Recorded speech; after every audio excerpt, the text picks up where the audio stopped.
four members of the band. We went to school together for 15 years ago, so we've been playing music together for a long time. We've known each other for a long time, and the fifth member is an older brother to one of the members.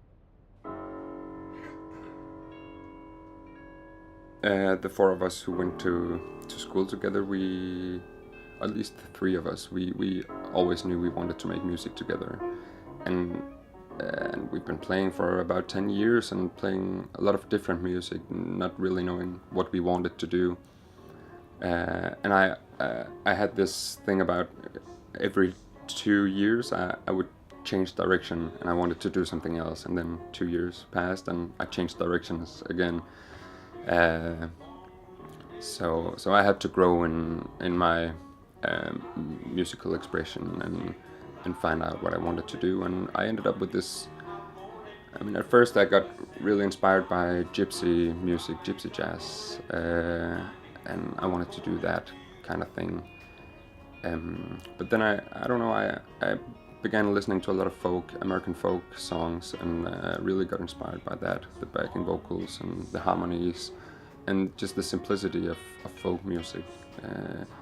It's a really great genre to tell stories, and now I think we're making really good results, both in the writing process and the productions.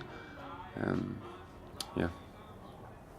The stories are solely mine, but the music and the arrangements, we're all pitching in together, and we're shaping the material together. But we have different processes. Sometimes I come with a finished song and we work it out together. And sometimes I meet up with the piano player and we create something together. And that's a difficult process. I think for the both of us, or for all of us. It's very nice because we end up with results that none of us could have predicted or could have made by ourselves.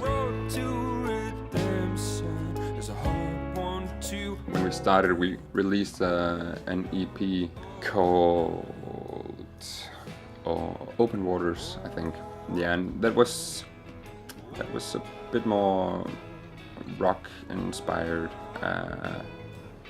and kind of quirky songs, but I think you can still hear a bit of where we are today, but that was just the beginning of it. But it was before we had the piano as a foundation for the songs, so at that point it was still a lot of electric guitars and and stuff like that, a bit more rock inspired. And then we made the full album, and that's where the folk really came in, I think.